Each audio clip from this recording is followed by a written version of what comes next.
All right. So you were telling me yesterday, actually, that you were listening to News Talk ZB, and they were saying that the biggest issues on people's minds leading up to the election are cost of living and crime. And so we thought, okay, let's delve a little bit into the crime issue because I suppose we're kind of young, but not too far from the prime age that's kind of accused of the ram raids and a lot of the crime issues. So we're just thinking of an article that we've got up here, and it's actually from One News, and it says, police really struggling with youth crime in Christchurch.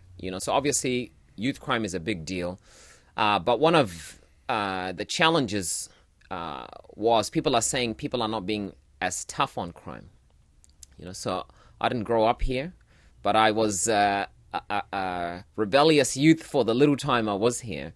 But you've been here all your life, So when you think of all your mates, yourself, and the stats of youth crime, what do you think's going on? What's the story?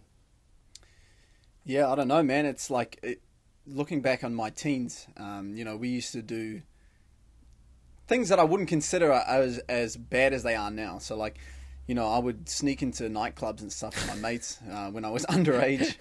And the crew that I used to hang with would get in a lot of fights and stuff in town, but that was pretty much as far as any sort of crime that we would be doing. Maybe driving without a license, or your car wasn't registered or warranted or whatever, anything like that. But now today, you're seeing like teens are doing ram raids and jewelry shops, dairies, all these sort of stuff, stealing money, cigarettes, all that. So that wasn't something that I used to notice when I was a teen. You didn't hear about stuff like that, especially from people my own age. So I definitely see the increase at the moment. Yeah. It's an interesting point you make, that the level of crime has gone up, because I'm just thinking if we put crime aside and think about what people are saying generally about other areas in life, whether it's in school, whether you think of, the kind of sexual activity young people are getting into, the kind of things they're watching, it all seems to have progressed from our time in many ways. So it's not just one faceted, in terms of ram raids. I think all youth are at a whole nother level in every aspect to where we were. And I'm just thinking, when we were young in Zimbabwe, there was not a lot of rebellion. Maybe people smoking a little bit of weed. That's as much as I got exposed to. But generally, the cops used to walk around with batons. And if you got caught by the cops, you were getting a hiding by the cops. You were getting a hiding in school. Serious. You were getting a mean-ass hiding.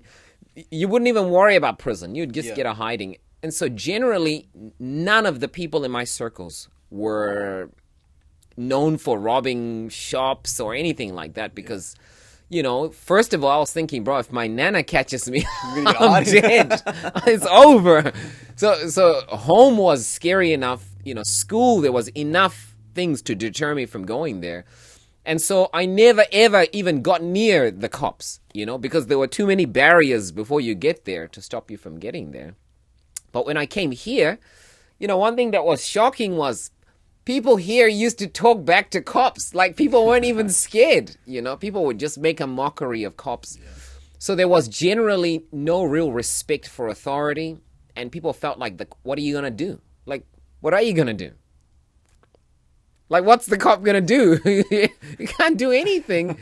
Very often they can't do anything. They just pull out their book and they're like, take down your name, your address, or something. Yeah. We see you again.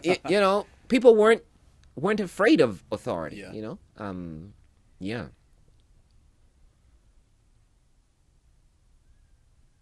What do you think that is?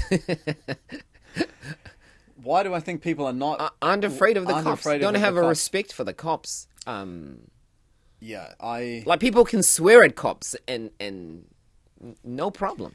I think probably, or one of the main reasons are because they know that they're not going to get any consequences from it. It's like, I can do this, but nothing is really going to happen to me. So you'll do whatever. I mean, I remember, like, when I used to play rugby, at the start of seasons, we'd set up, if you're late to training, you get this consequence. If you miss so many trainings or whatever, you won't be able to play, blah, blah, blah. all that sort of stuff. So we knew that if we didn't follow the rules, like, you couldn't get out of it. You had to do whatever the punishment was. You had to pay the price for no whatever exceptions. it was. So if we did it, we made sure, we're not doing it again because we wanted to play and stuff like that. But I think nowadays everything's much more lenient towards people. You can sort of get away with a lot more than you maybe normally could have. So it's easier to think, man, I'll just do that because I'm not going to have to pay the price for whatever I'm doing. Yeah, like, it's so common now that we could be walking down the street and I'll smell weed, like in an open public area. It's like, bro, who's smoking out in the open? Because it's normally something people do in secret because it's illegal. But it's like, people don't care. People drink openly, no problem, because they just don't have any fear of consequences, because I think generally people just get a pat on the back and that's it. So there's really no fear.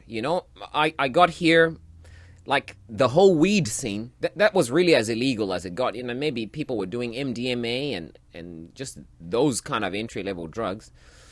But it was so common. Like, everyone knew a dealer. People would just buy it freely. You knew people who had plants. And there was really no real fear that, wow, I'm breaking the law. Because I think that people were thinking, actually, the reward is greater than the risk. That if I get caught, I'm not going to be fined as much as I'm making, or, Exactly. So it just wasn't that big a deal. And, I'm thinking back, because it was like that, at one stage I got to the point where I was thinking, you know what a cool dad would be, because some of the crowd we hung out with were like in their 60s. There was this dude called Kit, he had all the hot rods and fancy cars and everything. And so he would have us all over. And this was a common thing. I knew heaps of people whose dads smoked weed with them, or mums smoked weed with them. I mean, countless people. Yeah, I know. So, in my mind, I started to be shaped, because there's no way that would have happened in Zimbabwe. No way. No way, Jose. But I started to think, man, I can't wait to make money, win the lotto, because you get lazy when you're smoking weed. Win the lotto, and I'll be just chilling out and smoking weed with my son. That's his initiation into manhood. Like, the thought of it being illegal had totally vanished from my mind. That's some good aspirations in life there, man. What was the worst that could have happened? Yeah, so I guess you see that the consequences aren't there, and people are realizing that, So, and obviously elections are coming up at the moment, and everyone is worried about, which government are we going to pick, because who's going to be the most harsh to stop crime and really enforce these laws. So, what do you think the solution is to it then? What can we do? So I'm, I've been reading a little bit about what different people are saying. So obviously on one end, some people feel like the government is soft on crime. They feel like the present government is soft on crime. And they feel like if we're tougher on crime, that will be the solution. But I think it's sort of a twofold challenge, because definitely there needs to be consequences. Cause and effect. Everybody needs to know cause and effect. You touch fire, you're going to get burned, and you're putting people at risk. And so unless there's consequences, you're actually jeopardizing everyone else if you pat people on the back for committing crimes, whether it's speeding, whether it's drink driving, whether it's drugs, whatever it is. My children will end up into drugs because drugs were allowed, or people were soft on someone who was dealing drugs in the school. I'd rather they were expelled, and even if they had to go to prison for a little while, so be it. You kind of have to draw the line there. So definitely agree with the tougher on crime, but being tougher on crime isn't necessarily what stops crime, because I think that's the challenge, that crime has always been there. And I don't think any government's been successful in eradicating crime. So to put crime entirely in the hands of the government is just wishful thinking, to be honest. Because you think back, when we were young, even just forget about police, just think of classroom, school. Did the fact that there was consequences on its own mean you were not going to be naughty?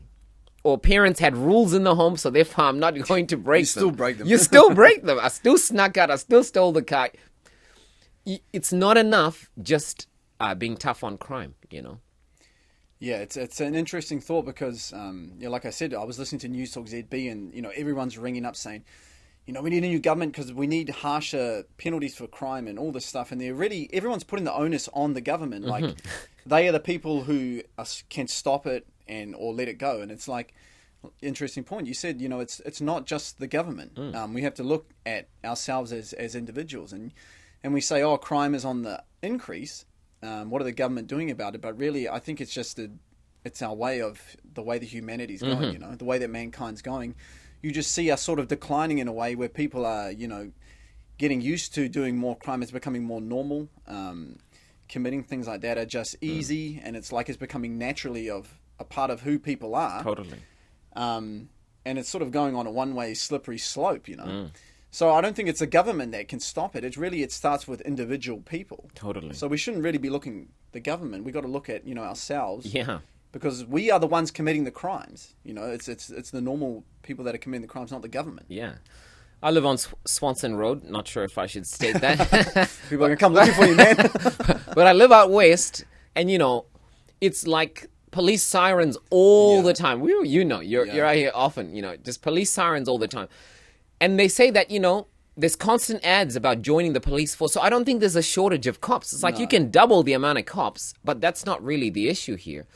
And I think the other thing is, when they say soft on crime, the issue is that, they'll give stats, that there's this particular race of people are the most that are in prison. And so our justice system is failing them because they're the most that are in prison. Like, how has the justice system got to do with you being in prison?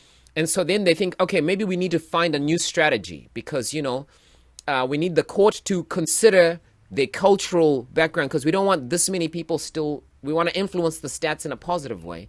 And so we need to look at their background, and say, oh, look, they're troubled youth, they're hurting. And, the reason they join gangs is because they got no sense of belonging, growing up in broken homes and, they grew up around drugs. So that's why they're perpetuating these behaviors. So therefore, we should be soft on them and just give them some sort of rehabilitation. And that's really what they need. They need some love. Now, you're smiling. Why are you laughing?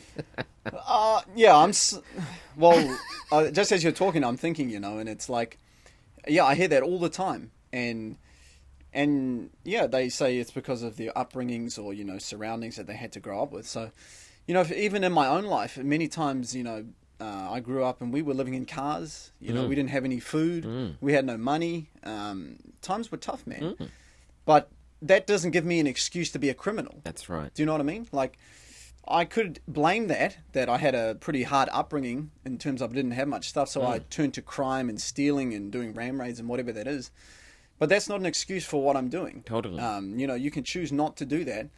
But I do see that in, certain demographics and people, they just continue to grow up in families and it's just what people do.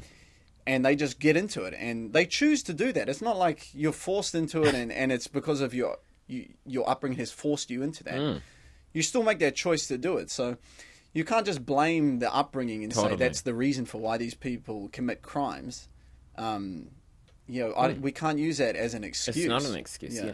Because, we used to have colorful words towards the police, in my younger days. We hated the police, but it was for obvious reasons. They're going to catch me if I'm speeding. They're going to fine me if I'm driving over the speed limit. They're going to fine me if I'm driving without a warrant, without a license. So it's like, I hate the police. They're against drugs and I want to smoke drugs. So everything I wanted, they were against, and that's their job. And, to endorse a young person's rebellion against the police because of their background, I knew I was doing wrong. And yes, I had the influences of drugs in my childhood. Yes, we were poor. Yes, solo mom. All the stats fit. But I was absolutely certain while we were doing it that this is wrong, it's but wrong. It's fun, and I hope I get away with it so we can tell the story afterwards, It wasn't like my conscience was turned off and I had no idea. I knew it, but I was deliberately choosing to go in that direction, whether it was, friends or whatever. I was still choosing at every step to say, actually, I am going to wag school. I am going to smoke weed. I am going to drink, drive, and I just hope I don't get caught. But if I get caught, it's not the policeman's fault or the court's fault. It's like, bro, okay, stink. Shouldn't have got caught. I knew I was absolutely wrong. Now, I fit the description. I'm black, bro. So I should have sympathy because we were slaves, man. We got colonized. Oh, therefore... man. You could probably go commit some crimes right now, man. You'll get let off. Actually, I'm going to pull up this article, and it might make a little bit of sense to see some of the logic that's out there. Let me see if I can find it. That colonization is the reason why gangs are committing crimes. This one. All right. So it says, report on gangs blames colonization, crime against gang members, and the idea that society has rejected them. It says elsewhere, the report labels gang members victims of crime and says they've been rejected by society. There's no call for gangs to take responsibility for the fact that they're terrorizing communities. Now, like this is so common, that, bro, you don't know what it's like to be, in the lineage of the colonized and the oppressed. My ancestors were slaves. Oh, man. That's why I'm stealing. Don't you get it? Bro, I don't know if I can say anything because I'm white, but... Bro, otherwise you're racist. I'm going to get crucified, man. But yeah, you hear that all the time.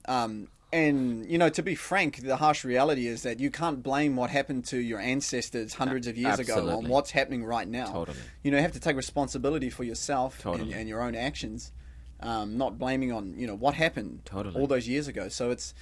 Yeah, and it's almost laughable hearing that gangs are the victims of crime. It's just it's insane, man, because the gangs are the ones who are doing the crime. Totally. And they're trying now to look like, hey, we're victims because we've been oppressed for so many years. This is now our way of life. And it's a total cop out. Totally. But when you see the system playing into that, man, that's ridiculous. It's totally It's foolish. Actually crazy when you think of it, that the system is going to play into that, because then what's real law and order in this country, And if you justify the criminal, then what do you do with the victim then? Because now who's not exempt? It's like, okay, who doesn't have a reason to justify their crime? I raped a girl, so it's because I was raped when I was young. So everyone will feel sorry for you. Yeah. But the person you raped, it's like... Well, she's rich and she's privileged and she's white. Yeah. So she dressed slutty, so she deserved it. But I'm oppressed. I'm the inheritor of a legacy of suffering, so therefore I should be justified. There's no such logic like that. And how we know is... So if I steal and I'm exempt because I'm black... When someone steals from me, you watched my outrage. I want justice on them. They should be taken to prison and locked up. Because everyone feels the pain of crime, So when it's done against you, like you see gangs when they are, provoked, they respond very seriously because it's intolerable to them, And so I think it should be a general thing that the law is the law. Whether you're rich, poor, white, black, skinny, fat, background poor, no one cares. If you break the law, the consequences should be the same. Yes. So now the interesting question maybe is, what really drives crime? Because that's really what they want to get to the heart of. It's like, okay, so how do we fix the problem? Because, putting an ambulance at the top of at the bottom of the hill isn't going to fix the problem, What is it that makes us youth rebellious? What makes us have disdain for the law? Because that's really what people are wanting an answer to. And the government really is really not that. Yeah, the government are trying to do, put all these schemes in place and trying to think up things so people will vote for them. Because if we put these harsh things in, and when you look at it, really... Society just has no morality, There's no moral compass to follow. It's just do whatever you want. That's right. And you're seeing that in the decline of society. It's like, I feel like the further that we get away from God, totally. And, especially in this country, we're going more towards, being, God's not in our lives, not in our homes. We're secular. The further we get away from God, you just see that people sort of, society's declining because we're just doing whatever we want. And they don't have to answer to anyone, and you Yeah. don't have any sort of moral guide or compass within your life. That's spot on, man. Like, it's always an awkward conversation, but, the reality is that the burdens that people are trying to fix are matters of the heart, because it's what's going on in my mind and in my heart. And the government can't fix that. Like, you can legislate all you want, but it's not going to influence the way I think, the way I feel, the way I treat other people. There's no way they can do that. Schools can't do that. It's certainly a process of education, and ultimately, the challenge is that when the government seeks to frame that process of education, how does it trickle down to the person, the individual in the home? It doesn't. And it's always been the role of the church. That's really the very function of the Bible. That's the purpose of spirituality, because it changes people. It's like the narrative of people's conversion to Christianity, which was mine. I was everything I said, rebellious. I used to sleep around, had no regard for women, no respect for other people. It was just me. I wasn't scared of the cops, no self-respect. I didn't care. It was like, who cares? As long as I'm good at the end, that's fine. If someone loses out, if I steal, I was quite happy that I got away with it. And if it wasn't for the influence of the Bible on my life to help me realize that actually what you're doing is wrong, and ultimately, I'm not just impacting, hurting other people. I'm hurting myself, but also God. That there is a bigger picture to the story. That there is a God, and one day He's going to have me answer for the life that I've lived, and I reap what I sow. Yeah, it definitely comes down to an individual level, right? Like you said, people are so disconnected from Christianity, from God, that those morals aren't in their life, Not at all. And it really, people can diss the Bible or say it's this and say it's that. But if you really look at the heart of it and look at Jesus and the way that He lived and, the teachings that He taught, really was basically to love God and to love your neighbor as yourself. Totally.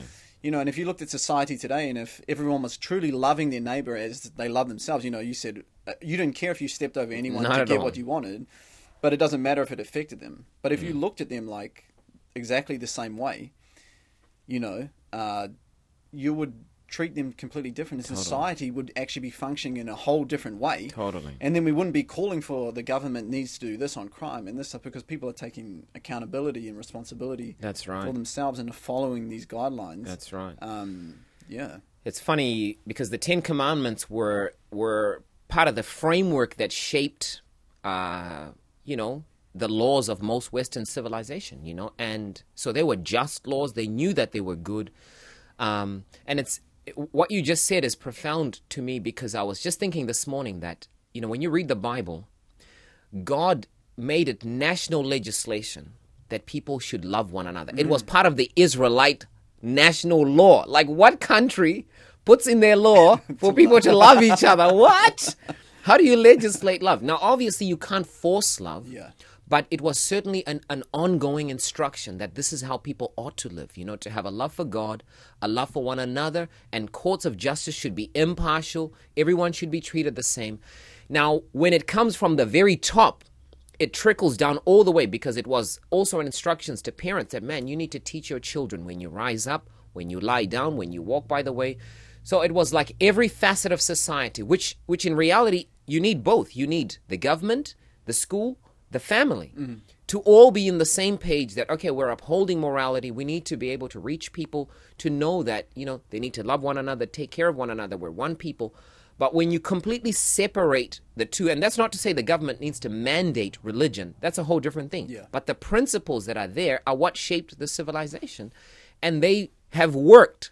And now, because we've removed them, and people believe that they're just a byproduct of a mistake, some primordial soup, and then they just popped up. They don't know where they're going. They don't know why they're here. They have got no purpose in life, So therefore, it's like YOLO. Just do whatever you want. Now, honest, you know what I'm saying? Yeah. Like, who says I must love someone else? Like that's your truth, bro. Exactly, because if you don't believe in God or this higher power, it's like you're a rule unto yourself, basically. So, the country may be crying out, we need harsher laws and the government to do this and do that. But if you don't believe in God, anything's fair game, man. Goes. Like anything goes with anyone. So really, why are we crying out? If we don't believe in God and we don't believe in those morals, because that's where they come from. Absolutely. You know what I mean? So you can do whatever you want. Yeah. If you don't believe in God, there's no reason for harsher laws. Absolutely. And the Bible predicted, that the love of many would, because iniquity would abound, the love of many would grow cold. Meaning there'll be more immorality in society. And so the general trend would be people would become more and more immoral, as it was in the days of Noah, it says, And I think it's the elephant in the room that people don't want to go to, because in some way we want to have our cake and eat it too. Yeah. That we want to be able to live immorally, but we want the public expression to be that, no, it's a good society and everyone's well-behaved, people love one another. But it's like, where does that come from? Are you going to get the government making people love one another and care for one another? It's not going to work that way, Yeah, so with all the effort the government can do, it's interesting also that, God had tough laws. People find the Old Testament like, man, those laws were tough. Okay, they were tough, but they were fair. That, okay, if someone goes and does like the Christchurch shooter did, the punishment was equal to the crime. It was the death sentence. People think, oh, that's too tough. Okay, we remove the death sentence, fine. But it wasn't even the toughness of the laws that was able to restrain people, because people still rebelled. Even though there's the death sentence, go to the Middle East, there's tough laws, but people still rebel. People still steal. People still break the law, because, the law is external. It doesn't have a control over the heart and the conscience, and so therefore no control over the behavior in the real sense. Whereas, the life of Jesus was, coming down, walking alongside us, being one of us, showing us an example, loving us unconditionally, sacrificing for us. And that made the difference to change the conscience, that, man, now it's an internal sense of restraint that actually I don't want to do that, I see the implications of my actions. And sure, that's not to say that people who are atheists can't do that, but the influence cannot come from society, as they say, that our morals come from society, because society is not going that way. The influence can't come from nature, because nature doesn't operate that way. The influence is derived from Christianity. And for those that are still living somewhat Christian, that influence has rippled on, but now it's at its tail end. That's why we're seeing things becoming more and more immoral, because we're letting go of that foundational building block, One thing that people will definitely say though is, if you look at the theme of the Bible, it's normally forgiveness, and people you give people a second chance, right? So I mean, in terms of what would you say in terms of society today? Because they're saying we need to be harsher, but then the government are looking like they're being a bit lenient, because they might say we're trying to rehabilitate and give second chances. And if you take example for the Auckland shooter, that happened down at the viaduct. He was on, home detention for, what was it? Domestic violence. Domestic violence, but he'd been given an exemption to go work, but then he shoots these guys at work. They were giving him a second chance in a sense, And like you said, you had done many things in your past, and, you've been given a second chance, and there's things that you haven't been prosecuted for. And the same just with me. Didn't get caught. We didn't get caught. So, people say Christians are meant to be merciful. So what would you say to that? Yeah, well, good question. I suppose, in terms of the court, so you have two aspects. You have the court, which is really the government's job, and then on a ground level in terms of forgiveness and mercy. So obviously, before matters go to court, often it's better people just resolve it among themselves, and there's plenty of room for mercy. But when it gets to a court level, and there's a fair standard for everyone that this is against the law, they have to execute what justice requires. However, if people do show that while they're serving their term, that, man, they've actually changed and they show evidence of reform. And, there's often ways that people within the prison can monitor and see, wow, this guy has progressed. And they get a shorter sentence. The sentence gets shortened, which is a sign of grace, which is totally biblical, So then, okay, there, you have grace shown because you've really reformed. But if there is no sign of genuine reform, let them serve their term, Don't let them out and put them on a bracelet.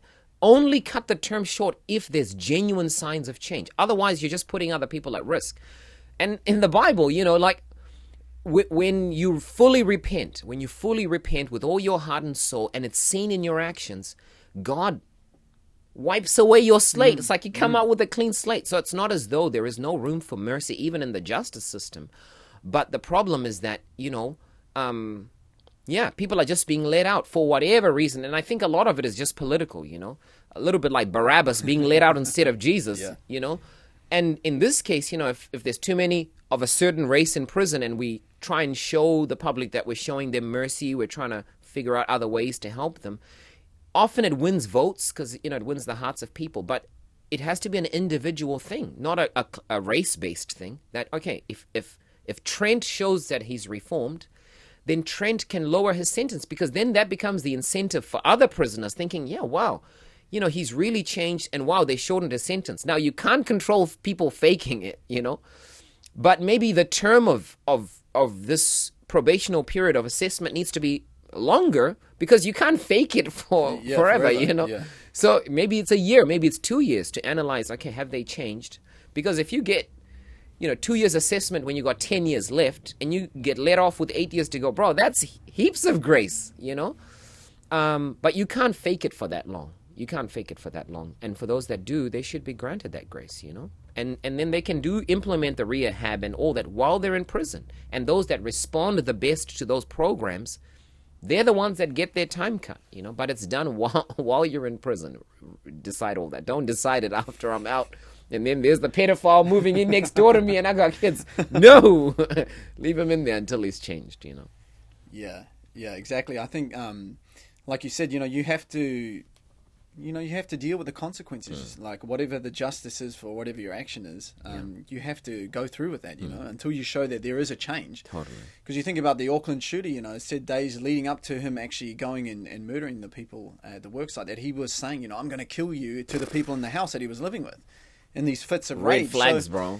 There was red flags. There was never a change in the life there, so he shouldn't have been let out at all. But when you say, when people are punished and they are dealing with those consequences, if it's in jail or whatever it is, and you start to see that change and their life is turning around, then yes, they deserve a second chance. Totally. And that's, like you said, it's biblical. That's what God gives us. You know, all of us have done wrong things in our life that we should have been maybe put in prison for. It could have been that bad, or reprimanded in some way. Yeah.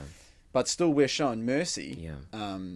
And we have changed our life because we have been we do have that offer of mercy. That's right.